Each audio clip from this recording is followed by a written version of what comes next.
What's going on, everybody? This is another episode of Hashtag Jump, the podcast. I'm very excited about today's episode. We have a very special guest. This is actually our first in-studio guest, our first guest to the podcast, and this is the first episode of our Jump Masterclasses that you will see throughout the season. I've known this guy for a very, very long time. We're from the same hometown. He is a very, very gifted and talented singer, songwriter. He actually spans across a few genres of music, I think, gospel, R&B, and lately rap, I would say. Not a rapper. And in addition to that and the traveling that he has been able to do, he's also a husband and a father. I've been very proud to see his journey and the leaps and bounds at which he's grown. And I wanted him to come today because I know I really believe that he'll say something that will motivate you all and inspire you guys to jump and follow your own dreams. So, ladies and gentlemen, David Michael Wyatt is in the building. What's going on? Hey. We've been What's trying up? to get this together for a while. Like, man, hey, this has been a long time coming, bro. First of all, and let me just say, I'm proud of you. And this is beautiful. And I can't wait to see where all this is going to go, who all is going to hear these videos, this podcast, who's going to be just involved on this part of your journey, man. So absolutely, I'm honored to be here. Thank you so much. We have known each other for a very long time. Very long time. I tell people all the time that your dad gave me my first job. And so I feel like, you know, he was one of the people that I met that particular summer. He's just solid. Your dad is just solid, man. And anytime I can help the Well family out, I'm here. So, and we've all developed between me, your brother, your sister, all of us developed just friendship. So I'm happy to be here. Yeah. Wow, that's crazy. Let's just get into it, man. I want you to start by telling the people a little bit about who you are and what you do. I know I mentioned you as a singer-songwriter, but professionally, what are sort of some of the things that you have been involved in? Yeah. I've done a few things, I guess. Again, my name is David Michael Wyatt. I am a singer, songwriter, as you said before. I've traveled the country singing songs. Right now, in this current moment, I am singing and touring the country with my brother Tobe. We've done a lot of collabs and things together. Also touring the country with Lettucey. She's also somebody that I work with, in addition to branding myself as a solo artist and stepping out into that role. So I don't know, I am who I am.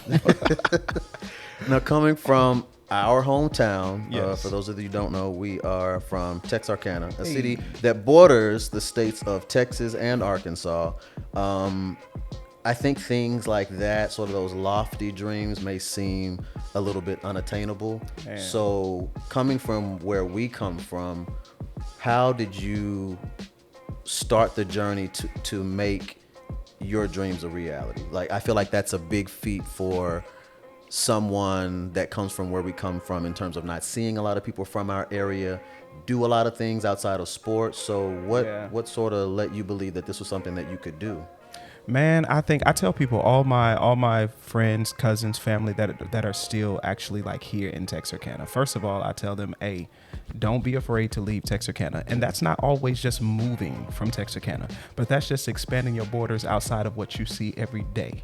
And I think once you begin to experience other things outside of the city of Texarkana, outside of the state of Texas, then that heightens your taste, experiences, and desires to want to do more things that you feel that you have even in your heart to do, because you're gonna run across somebody that's doing it. Yeah. So that just kind of encourages you, pushes you to kind of do it. So I tell people all the time, hey, go out, dream. Don't be afraid to dream. Just go do it.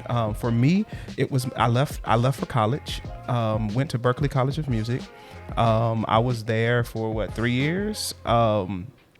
Did that whole span. I saw a lot of things, experienced a lot of things, and that kind of just opened my world, and it birthed a belief and a hope in me, because I was able to see so many other people doing what I love to do. So even when I moved back to Texarkana, I still had that dream, that hope that I can do this. So I just kept aspiring, I kept pursuing, I kept chasing after it until I started running into people and things started running into me, and now I'm here today. It's crazy because I think exposure does so much for people, Yes. more than what you would think. Yeah. You know, I'm an avid believer in the phrase or the saying, you know, you can't be what you can't see. And it makes so much sense when you're surrounded by a certain thing or you're in a certain environment where the things are the same and you have no way of, you know, seeing anything different or thinking a different way to believe that things are possible for you to do. So it's so important for people, even if you don't leave, like you said, to visit or just get yourself in front of different opportunities and different things that you don't know about. Yes. It's so important for people to go off and to find your life. Yeah. You know, even if you are someone that Find your does, life. you got to find your life. Man, that's good, bro. Yeah. Find your life. Yeah. Yeah. So you got started singing around age 6. Is that correct? Oh, God. No. I was Before probably that? singing. Yeah, I was probably singing around 4. 4? My first solo was my preschool graduation. This is probably gonna tell my age a little bit, but don't worry about it. You ain't got to research all. No, I'm just tripping. But I went to Tiny Tots, Texarkana, Arkansas. That's where I graduated from. My first song, Whitney Houston, I Believe the Children Are the Future. The Greatest Love of All, excuse me. Let me title it right. Yeah. So from there, my teacher heard, I don't know if I've ever told you this story. There, my teacher heard me singing on the swings. Or something, sent a note home to my mother and said, this boy can really sing, he should be singing. So from there, that sparked me singing at my preschool graduation. From there, from church, now I'm in all the church as a little bitty kid in the adult choir, you know. Yeah. So yeah, that's how I kind of got started. So just doing more things in church, and even with that, like, it's so important, I think, for people to blossom where you're planted. Do you think that had you not been singing around church like you had, because that's how I think my first interaction was when I got older of you, was from singing in church. Do you think that that was something that helped foster that dream, helped maybe give you a training ground for what you're doing now, or what was that time in life like? Absolutely a training ground. It's funny because it's I think church kids, church singers, and typically in R&B, Black culture, a lot of us come from church. Yeah. You know, so we're out here singing R&B and all this kind of stuff, and you still have that connectivity to the church, whether it be your sound, whether it be how you make people feel, whether it be what people call soul, whether it be what people call, oh, I got goosebumps, whatever it is that people say or however they want to label it. Yes, it was definitely a training ground for me. It more than it was a training ground vocally, because you know, I come from a family of singers, but just being in circuits of church singers is kind of like, you know, church singers are a little different. You know what I'm saying? Like, a lot of people in church can flat out sing. Yeah. You know what I'm saying? So you either go bring your A game or you about to get swallowed up here.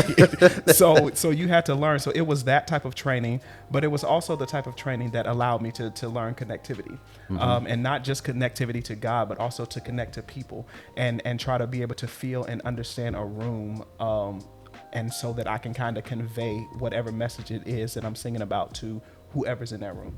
Yeah. And that definitely is a big part of one's journey, I think. I think we discount the small steps, or what we might view as the small steps, because that is no small thing at all. Yeah. I don't think that we give ourselves credit enough for those that might be doing something. You know, you always think, oh, I can be doing better at this or that. And maybe you can, but you still have to give yourself, I think, the grace and the patience to, like I said before, blossom where you're planted, do what is available to you, and take advantage of those opportunities that you have. Bro, that's good. You know, you can't always just step out there. You got to, I'm saying all these metaphors today, you got to crawl before you walk and walk before you run. You know what I'm saying? It doesn't make sense to think you're going to go from A all the way to Z just in, like, you know, one day. Yeah, I think it's important to understand that. Like, I feel like it's important, like you said, work what's in your hand, because you have all the tools, all the necessities that you need for whatever stage and place that you're in. Yeah. So you want to work what's in your hand. And also, if you go from crawling to running, like, if you miss that walking stage, like, you'll feel it later on down the road. You know what I'm saying? Like, if you don't know how to, if all you know how to do is run and you don't know how to walk, like, at some point you're going to tap out earlier than probably what you should. So if you don't allow that foundation to be built, then hey, you setting yourself up for failure. So you got to dig deeper in order to go higher. You know what I'm saying? So the foundation needs to be strong and solid. Yeah, it's a marathon, not a sprint. Come on, for sure. Come on. Are there any things that have come up along the journey that you might define as setbacks or difficulty? What are some of the things that when you got started in trying to become a singer and songwriter that you faced along the way? Setbacks. I don't know that I would call them setbacks. Yeah, that right. Yeah, but I get what you're saying, 100%. But yeah, definitely bumps. Definitely moments where I stifled my progress. Let's put it that way. So there are moments that I've definitely stifled my progress, and that could be from anything from fear, laziness, procrastination, which is a big thing for me.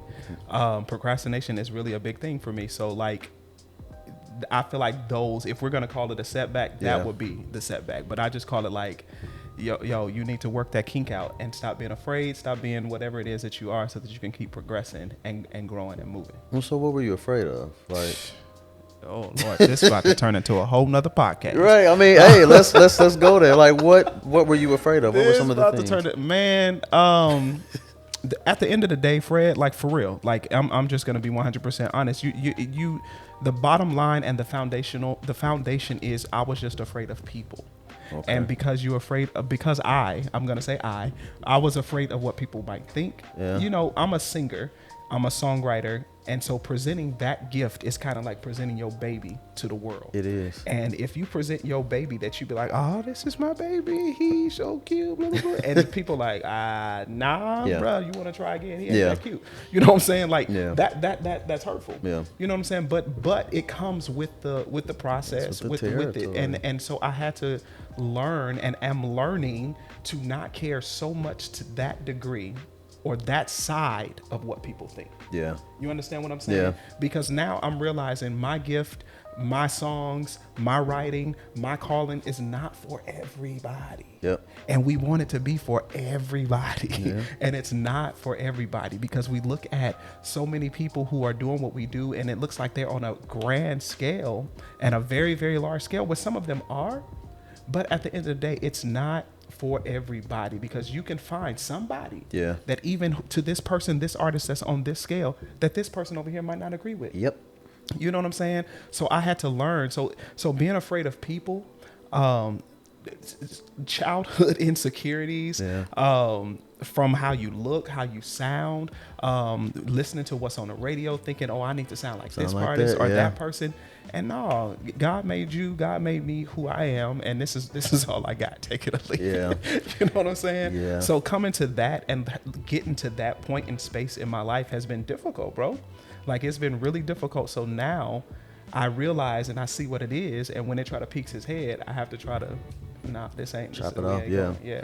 No, and it's crazy. I learned that in music too, but also in finding your dreams, because it is something that's so personal to you. Yeah. It really is an offering, like you said, of your baby. It's an offering of yourself. Yes. And it's such a vulnerable thing, and it's like you're putting it out there for everybody to pick it apart, scrutinize, analyze it, and it's not something.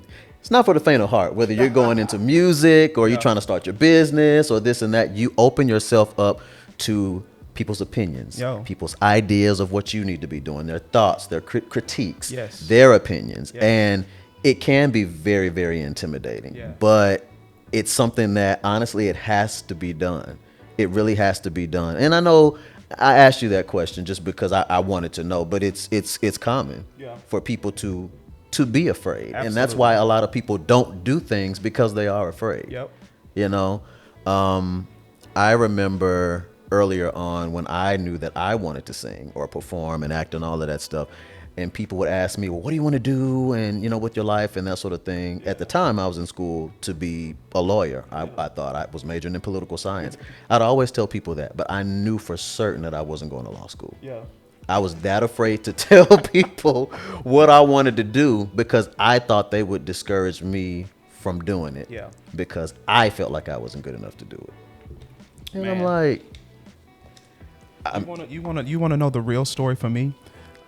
Because I grew up in church, so it took me this long, bro, to sing outside of the four walls of the church because I was afraid of what the church would say. And that is crazy. Yeah. Do you understand? It wasn't until I got to college that I felt like I had some type of release to sing anything other than gospel music. Yeah. And I knew I'd never found, and as a believer, but I still never found the fulfillment of what my call is supposed to fulfill in my life doing that, being that. So I had to quickly toughen my skin, man. And then here comes social media, because now everything and everybody got something to say. Everybody has immediate access to you, your life, and anybody could say something behind this keyboard. You know what I'm saying? Yeah. But nobody is really just coming up to you saying blah, blah, blah, blah, blah, blah. But like, so now everything is open. Everybody has a word. Everybody got something to say. Everybody has a direction for your life. Everybody has an opinion. You know what I'm saying? So it's just so much stuff just piled on top of the stuff that you already thinking and beating yourself up about. So it just made it that much more difficult. So yeah, those things are struggles, and they are definitely real for artists, entertainer. And I don't think it's just artists and entertainers. I think it's just people that pursuing dreams and life, period. Yeah, no, that's true. Yeah. So how were you able to reconcile that? Like, I mean, like I said earlier, your reach is, you have a gospel reach for sure, because I know in Texarkana, that's what I knew you for. And in even your work with all the different people you mentioned, Lettucey, I know Kelly Price, and different people like that. But also too, now with Tobe, and he raps. So how were you able to, I guess, reconcile that this is okay? Like, what was the pivotal moment for you? Ooh. Yo, that's a great question. How was I able to reconcile that this was okay? This is how I was able to reconcile. I had to rest in peace. I had to rest in peace, because at first I was not comfortable. Yeah. And even though I was saying, all right, I'm going to do this, I'm going to try my hand at it, but I wasn't comfortable. But I had to rest in peace. And this is another thing that kind of stamped it for me. I would be in those settings singing non-gospel music, and people would come up to me and be like, yo, you changed my life. Yeah. Or, yo, I got goosebumps, which I know what your goosebumps represent. You know what I'm saying? I know what's happening in this room. Yeah. You know what I'm saying? Or, oh my God, your voice, or what you're saying, or this makes me want to go to heaven. Like, when I started seeing those type of fruit, or that type of fruit, yeah, it was my stamp of approval. I feel like from God saying, hey, you can do this. Yeah. Hey, you're supposed to do this. Hey, do you see what's happening here? And once I started seeing that stuff, it made it a little more easy for me to do. It did. I don't know that I was completely out of it and free from it, but it did make it easy. Was there ever a time where you didn't think none of this is going to happen? Or if anyone said anything to you that made you feel like you were on the right track? Oh. Or that you weren't on the right track? Oh, that I wasn't on the right track? Yo, this is about to be crazy. Okay. All right. So I don't know that anyone specifically said you're not on the right track, right? But I went through, anybody that's followed my full journey know that I did Sunday best. The whole, well, yo, I was just about to say, actually, let's really get into it. So I just thought about that. We went to Houston, Texas. Or actually, that's me and another crazy. friend came to Houston, Texas to audition for Sunday Best with David. That's crazy. And thinking like, this won't be an all day thing. And then me and the other person were out of there. And then we were all there all day, y'all, waiting on David. Yo. We left, went to the mall, came back, and this man was still in there. He was like, I don't think you still were like, I don't know if I'm going to do it. Yo, because I only went for y'all. Man. Like, this is the crazy thing. I tell people this story all the time, bro. Like, I went for y'all and this girl. Like, that's why I went to audition for Sunday Best. So here's the thing. Now, I'm not going to sit up here and lie. Like, in the back of my mind, I wasn't thinking like, yo, I wonder, do I have the goods to do Sunday Best? No, for sure. So once I got past a few rounds, I don't know if this story is supposed to be public or not, but once I got past a few rounds of Sunday Best, I was ready to go. Yeah. I felt like I was like, okay, I've seen what I want to see. I'm ready to go. My friends are out here. Let me go. I was getting ready to leave to come to the parking lot where y'all were, right? So I was walking, and this guy stops me at the door. He stopped me at the door, and he was like, yo, where you going? And I was like, man, I'm good. You know, I kind of got what I felt like I'm here for, you know. So I'm good. I'm going to go ahead and roll out. He was like, no, man, please stay. They want to hear you. I think you really, really need to stay. So I was like, all right, I'll stay. So I stayed. So I started realizing that story and my story of me wanting to stay started beating me to interviews. Yeah. So once I realized that, I said, okay, they're going to call me for this show. They're going to call me for this show. So I went through the whole process. Now I'm in front of the TV judges, go through that whole process, and they called me for the show. Mm-hmm. Now, in the back of my mind, Fred, I knew I was never supposed to do Sunday Best. Oh, wow. I was never supposed to do Sunday Best. And so when we talk about, was there something that somebody said to discourage you or let you say you weren't that or whatever, yeah. it was a Sunday Best experience for me. It did more damage than good. Wow. For me. Like I appreciate the platform. I appreciate the people that I met. And I believe that God can make good out of anything. Oh, you know, sure. but when it comes to being in on your path mm-hmm. and the path that's designed for you, that wasn't it for me. Yeah. It was not it for me. So I left. I was ready to go when I got there. And by what I made like top 6, they definitely sent me to the crib, you know. So they sent me to the house. But I knew like it wasn't a representation of who I was mm-hmm. and who I felt like I was called to be. Yeah. So that wasn't a great mesh for me. So that was a thing that kind of it thrust me in a world and space that like now I'm like, all right, maybe I'm supposed to sing gospel music. Yeah. Let me put my hand in gospel music. So now I'm trying to release gospel music singles and giving you know, my best next Derek Coley impressions that I have, you know, which I love Derek Coley. Let me not even say like, yo, he's a freaking monster. Yeah. For sure. I love Derek Coley. So if that was a good impression, David, you did a good job. But no, for real. So I'm trying to give like my best and compete with stuff that I see, you know what I'm saying? And I'm not saying that all of that is wrong or anything like that, but man, it just wasn't who I was. Yeah. And I knew in my heart, this is not who I am. Yeah. So that was kind of a thing that kind of be like, yo, you trying to do something, but no, you're not this. We legit were waiting in the parking lot for this man. Like we left.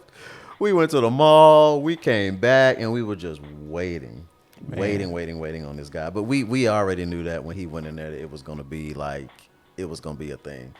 So I got a few more questions. Now I'm intrigued because you went into a direction that you knew was not for you.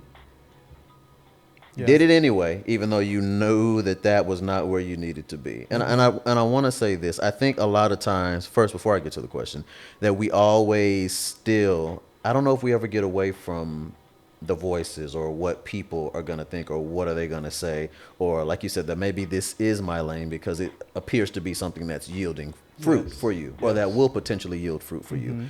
But you already knew. I think we negate ourselves so many times about things we already know. We underestimate, I think, our power and our understanding of our life and our purpose. And I know that's something that is always unfolding and always evolving, you know, as we're listening to God and his instruction. But I feel like we know the desires that have been placed in us. We know the things that we want to do. We know what's right for us. We know what's wrong for us. So why would you step into that anyway, knowing what you already knew?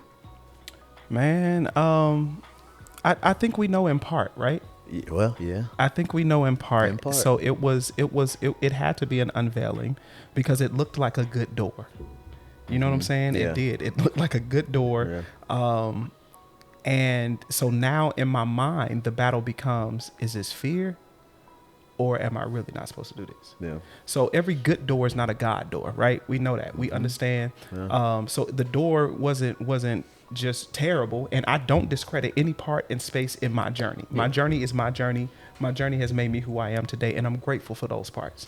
Not every part, but I'll probably learn one day to be grateful for every part. But my journey is still my journey. Yeah. You know what I'm saying? So I think in my mind, why I would continue to do something, that's a really, really good question, bro. Like, why would you continue to do something that you know you're not supposed to do? And that's not to put you on the spot. No, it's not. That's a very good question. And most people don't ask these type of questions. So that's good. Why would you do something that you know you're not supposed to do? So it's two parts, right? So I feel like one part of it is I was not positive that this is not what I'm not supposed to be. For sure. You know what I'm saying? I wasn't like positive because I was not I hadn't met Lettucey. I hadn't met Tobe. Yeah. Had I met Tobe? I may have met Tobe, but we weren't doing music. Mm-hmm. So that wasn't my life. Yeah. I didn't have that type of stuff to be like, nah, this is really where you find fulfillment. You know what I'm saying? But it was like, okay, you desire to sing, you desire to be an artist. These are dreams for you. Go. Yeah. You know what I'm saying? And it's kind of like, what would it hurt? You know, these are the comments that people would say. What is it going to hurt? You're going to get the exposure. It's going to be good for you, you know, and all that kind of stuff. So I think one part is, I don't know that I knew wholeheartedly in the moment, in those present moments, that this is an absolute X. Don't do it. Right. So that was that inward struggle. You know what I'm saying? Yeah. And then on the other side, I still learned some stuff. Yeah. Or no, this is where I was going. So on the other side, I think it also lends and bends to the fear of people. Mm-hmm. So that man came up to me and said, hey, you should stay. And instead of me being solid in what I believed in my heart and saying, nah, bro, this is really not for me, but thank you for the opportunity. Yeah. And leaving. You know what I'm saying? Mm-hmm. I fell prey into what people thought or what that did for the stroke of my heart, my ego, or whatever the case may be. Yeah. Oh, they like me. Let me, you know what I'm saying? Yeah. So this is real talk. This is like, so I think it was those factors that I think if we don't have solid in our lives, then we're going to always kind of be like, what do you call it? Going with the wind. Yeah, going with the wishy-washy, going with the wind, taking whatever comes your way. Yeah. And that's not how this is designed to be. You know what I'm saying? Like, there are strategic things for my life that are designed specifically for my life, mm-hmm. for my call, that I'm supposed to yield and say yes to. Yeah. Even though my gift may attract a lot of things. My singing attracts a lot of people, but all these people are not for David. Right. So I think learning that and finding out, I had somebody tell me one time, hey, figure out what you're supposed to do. And when you figure out what you're supposed to do, everything that opposes what it is you're supposed to do, you know it's a no-go. Yeah. So in that moment, to answer your question, this is the answer. I just got it. I did not know what I was supposed to do. Yeah. So those things came and opposed that for me. Yeah. So. And it wasn't necessarily a bad thing, like you said, that you took the opportunity, because even on your journey, anyone's journey, there are going to be those things. Yeah. And it's a learning. It really is a trial by error sometimes. You won't know something isn't for you until you try it. Absolutely. You know, or you won't be certain of that. You know, you may have an inclination, sort of like, you know, you did. Yeah. But you won't know until you're actually in the situation and figuring it out and just sort of on the ground with it. And you're like, nah, that's not really for me. I mean, and like I said, I feel like God still used it. I met some incredible people. For sure. You know, I can say I know Kurt Franklin. Yeah. You know what I'm saying? Like, that's not something that I would have probably I wouldn't have gotten to say that had I not walked on that part of the journey, you know? And I'm not saying that God was like, you're going this way so you can meet Kurt Franklin. Because me and Kurt Franklin don't work together, but we know each other, you know what I'm saying? But still, like, you can always see some good in it. But like I said, every good door is not always a God door. Yeah. And I think that's important for people to know. Yeah. I want to go back to Berkeley. What was your desire to gain from your years at Berkeley? And like, how did that come into the picture? Ooh, I wanted to be free. No, I'm just playing. I'm just playing. I wanted to go to Berkeley to better my craft. I really wanted to spread my wings. And learn different genres of music. Mm-hmm. And Berkeley was at that time that school that I felt like can offer me that. This is Berkeley College of Music, everybody. Keep saying Berkeley. I don't want y'all to think we're saying UC Berkeley. No, not at all. Yeah. But yeah, so I think it was always a dream to kind of do it. And I really found favor in going to Berkeley. Like I got a scholarship, and that kind of opened the door. I got approval from people who I looked up to.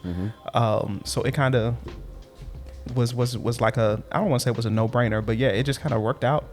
So yeah, so my purpose for going, I feel like, was I wanted to expand my reach, and I wanted to be able to be in more rooms than just gospel rooms or just gospel platforms. Not to discredit anything gospel, because I love gospel. Let me please be clear about that. But I wanted to be able to appeal to different people, learn different genres, all of that. Yeah. Yeah. And it was at Berkeley that I received what I believe to be the okay to sing outside of the four walls of the church, because that's where I started seeing that thing open up on my life. You mentioned it earlier again, but I feel like it can be kind of condemning or seem condemning for the church people to be like, oh, well, like you done left the church and all, you know the talk and everything, and all of that stuff, when really you're just doing what's in your heart to do. It's not like the content that you're singing about is bad, but it's just always seen as a bad move for us church kids when you're doing something that doesn't line up with church. Really, you know. And the crazy thing is, man, I feel like we miss the whole message, because if Jesus was here, he's not going to be in your church. Yeah. If Jesus was walking, if you think about it, right? Yeah. If Jesus was walking the earth today, he's not going to be in your church every Sunday morning. Definitely I can promise you this. I can promise you he's not going to be in your church every Sunday morning. So somebody in this earth is required, expected to go outside of those four walls to get him. Yep. I want to fast forward to Tobe. Now, I had the pleasure, when I was living in New York, I got to see you guys perform. It was around like November. It was right before the pandemic, actually. It was a few months before the pandemic. And it was one of the most amazing concerts I've ever been to in my life. How did you link up with him, and just what's that story and how you guys got together and started working together? Oh man, I've known Tobe for a long time. I've known him even years before even we started doing music stuff. So I met him in Houston. I actually met him through my wife. Shout out to my wife. What up, boo? Hey. I met him through my wife, and we just kind of connected. It was a good connection. Tobe is a very solid dude, man. So he started wanting to do music, and he started doing. Most people that follow his journey, he started with the Get Twisted Sundays, and then the So Gone Challenge kind of went viral, and that just started opening doors for him. And he was like, and Erykah Badu told him he was dope. Dave Chappelle told him he was dope. He came to me, he was like, David, I got this song and I need you on it. So we ended up coming up with I'm Dope, and that just kind of what people say and what people think is one thing to go into like the R&B, but to go from gospel to hip hop, what was that reaction like to people that you knew, or maybe what people were saying on social media, or just what kind of reaction were you receiving once you got connected with him? Dude, listen, I honestly cannot tell you one negative thing that I've heard about that. And I really believe that just because it is so orchestrated and it's so like in the books, you know what I'm saying? Yeah. Like this really just a God thing. I really believe that's why, but I'm sure some people probably had raised eyebrows. And later on, I did start hearing like some comments like, "Oh, David, you all right? What's somebody like they would ask my mom like, yo, is David? Is he all right? He's left the church. Still in church, and all this kind of stuff, So, hilarious. But as far as I guess because it grew so fast, it kind of was boxed out because it was so many people that just loved it, and rocked with it and felt the move and enjoyed the movement. So, yeah, that's pretty dope. It was actually a really, really good concert. Again, thank you for that ticket. Absolutely, bro. Yeah, if you weren't there, you missed it. You missed it. What? Just your journey it's been really, really awesome to watch. You know, I mean, we keep in contact, but to just see the different things that you've been doing on social media and see your following grow, you know, your reach of people. I think you've got like 94,000 followers on Instagram. Fred, you have not checked for me in a long time. Is that not it? What is it? That's not it. What is it? We're definitely at least 113,000. Wow. Well, yeah. You see how he do me, y'all? Well, just like again, a testament to the reach that you talked about wanting to have in the very beginning. Yeah. You know, it's amazing. It's just been great being able to see that growth. Yeah. Are there some other people? I know you mentioned Legacy earlier today. I know you've seen, you've done some things with her. Who are some other people that you've worked with? Oh God. Just in general, right? In general, yeah. Brian Courtney Wilson is a guy that I, if you don't know who he is, look him up. He's super solid. He's gospel, gospel artist. Absolutely one of the most incredible people that I know. I don't know, Fred. What do you mean you don't know? You don't know? I don't be keeping like, oh yeah. Even when you said Kelly Price, I was like, yo, I did. Yeah, I did work with Kelly. So it's not like I don't know. I would need to look at it. I think it's very, very I think it's I think I don't remember because like what's been current has just been current. You know what I'm saying? So do you ever feel like you're not doing enough sometimes? Always. Okay. Always. And that's probably good and bad. Well, even in your journey, like I said, you are continually doing things, and I think that we all lose sight of that sometimes. You know, you're so dead set on looking at what's in front of you or the thing that's not closest to you that you forget, oh, I'm doing everything that I ever said I wanted to do, or I wanted to do that and now I'm doing it. So, I mean, that's exactly it. You hit it on the head. That's exactly it. So understanding that your dream is lifelong. Yeah. It's levels to it. You know what I'm saying? And you conquer one level in hopes to get to the next level. And it's just lifelong. You know, I should sometimes stop and just be like, yo, I've done this. Like, you know, I've Michelle Obama said I was on our playlist. Like, that's crazy. Like, these are dreams and stuff that you may not, you know, you just kind of go past pretty quickly. But yeah, man, like, because you're always trying to get to that next thing and that next level, you know. So that's good. That really just put me in a contemplative state. Like, I need to really like relax and be like, yo, Dave, chill out. Be present. Be present in the moment. You're doing things.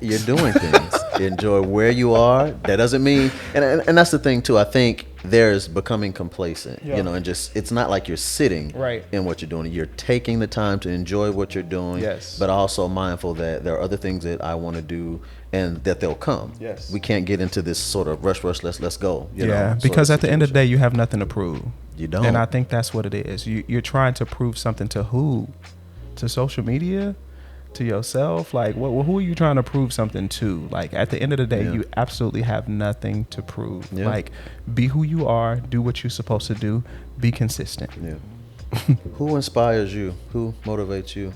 Or who has, in terms of your journey? And Brian Courtney Wilson was a great motivator in my life.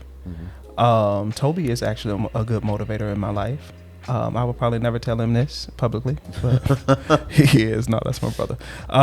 Tobe is a good, he motivates me. My wife motivates me too. Like, it's weird. And I know, like, I see her every day, but like her mind, how she thinks, how she sees, how she creates, and grinds just in her day-to-day as a mother and wife. Like, you don't see it on social media, but I'm watching this in real time. Like, yo, you kind of out here killing the game. You know what I'm saying? But that motivates me. You know what I'm saying? To keep in stride and keep in step with her.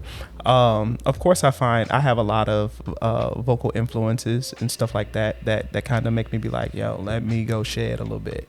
So yeah. How difficult is it to have that balance though? Like, I know you perform a lot and sometimes you're gone, and like, I mean, you guys tour, because was that the second tour that you did, or was the one I saw was the second? I think you were at the Ivory tour. I was at the Ivory tour. Yeah, so that was the second tour. And then did you do all three with him? So how long were you gone, I think, for each of those? A month probably. So a month for both of those? No. Well, they're not all like you know what I'm saying. Yeah. So we come back and we regroup. You know what I'm saying? And then we go back out. So the first tour was, I think we only did like the 5 major cities. So that was we flew in and flew out. So you didn't really feel the bite of it as much. The Ivory tour was a bus tour. So anybody that knows anything about a bus tour, you're on that bus. That's your new home. Yeah. Yes, you're there. This is where you live in, and you see your family when they fly in, or you get, if you have 4 off days back to back, if you're lucky. You know what I'm saying? So that particular tour I think was a month, and then the one we just did, Dang, I feel like is that the last one? Yeah. It's the Monumental tour, but did we do one in between that? I feel like we did. I don't know. But the Monumental tour was also, now it lasted for a long time, but it was also a fly in, fly out. But I was also doing the Lettucey tour at that same time. Oh, wow. So that's what was crazy at that time. So that had me gone for about a month and a half. So how are you able to balance, home life and that follow your dreams and still take care of things at home, be a husband, be a father? Man, I'm blessed. Yeah. I'm really blessed. Like my wife, she's done this life. She toured the country for 8 years. So she knows how it works. Yeah. So she has a certain grace for it. And we try to be very intentional about making the time of togetherness. You know what I'm saying?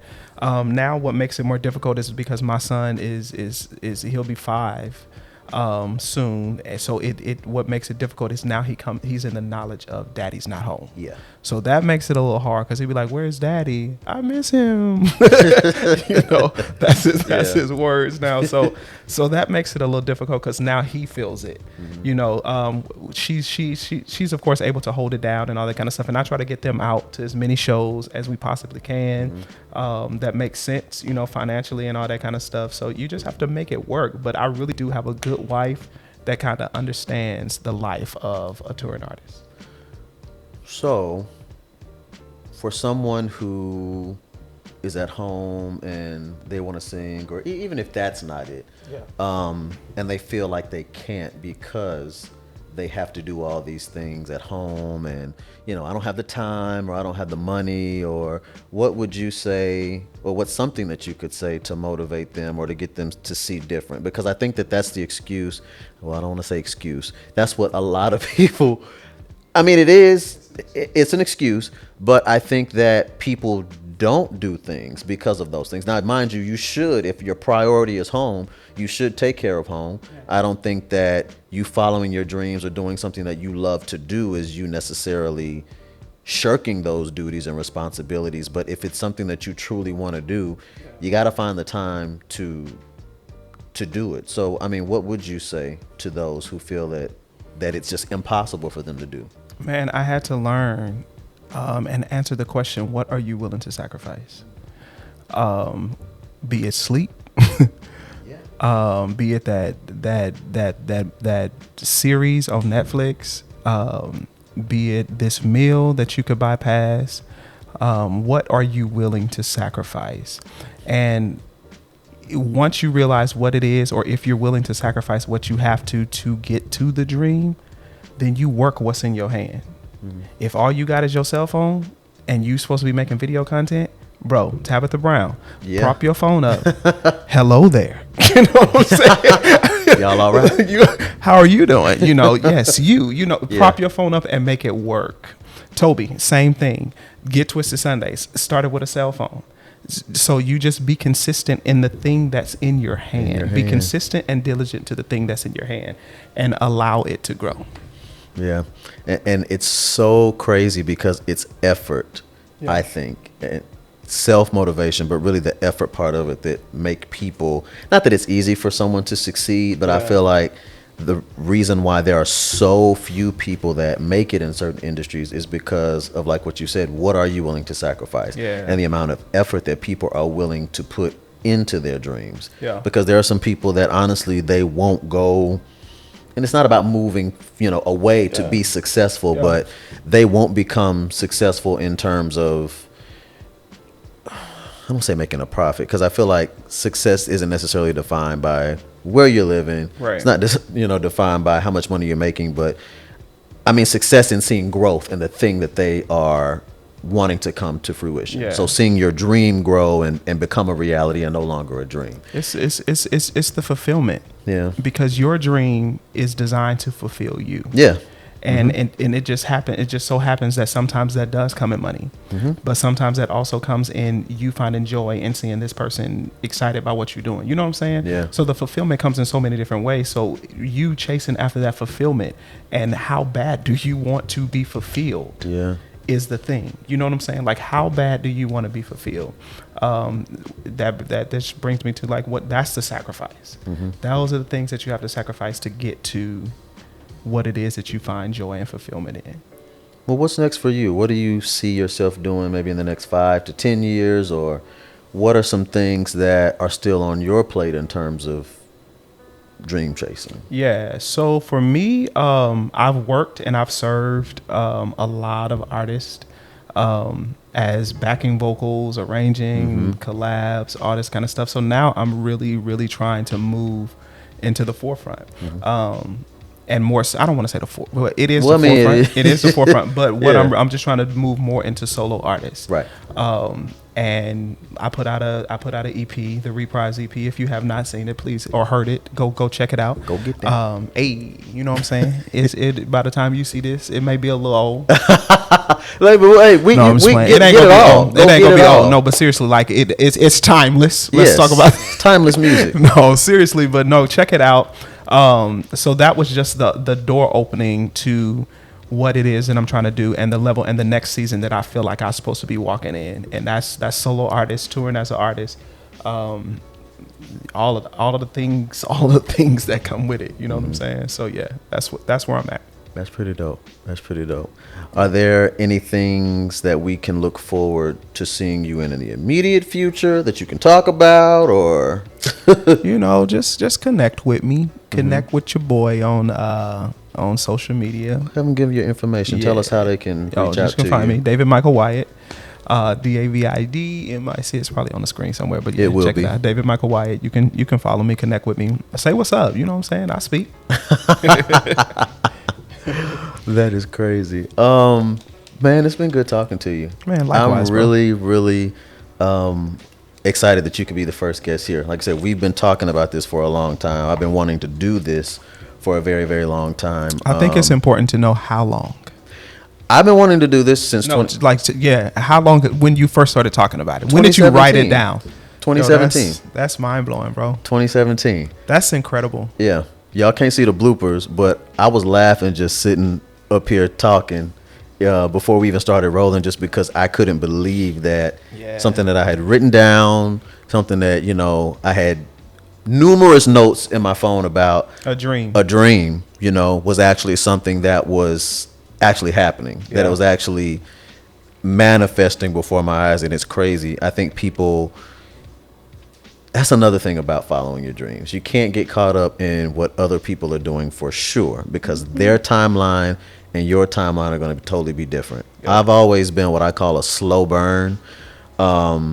Things are usually late for, what I would think is late. I'm just sort of always last to the table a lot of times, and it's usually, I don't really know what it's attributed to, but just things take a while sometimes for me. And this has been something that has taken a while. When I truly started following my dreams, it was things that did not give me instantaneous gratification. Wow. It was things that I had to work for. It wasn't all those things that I have always been good at in school or this or that, things that just came natural. This was something that I had to work at. Yeah. And things were coming, but they were coming in years, months sometimes, not always years, but it would take longer than what I thought I needed to do. But a lot of times I feel like you miss the lessons when you try to cheat that way. Everything that I have gone through, everything that I needed to do is for sure something that I needed in order for me to be doing the things that I'm doing today, like this podcast. Yeah. And it's just crazy. It's We crazy. here now. We here. He here now. It's crazy to see that journey. It's just really, really good to see again the journey that you've been on. Thank you, bro. So proud of you and all the things that you got coming up.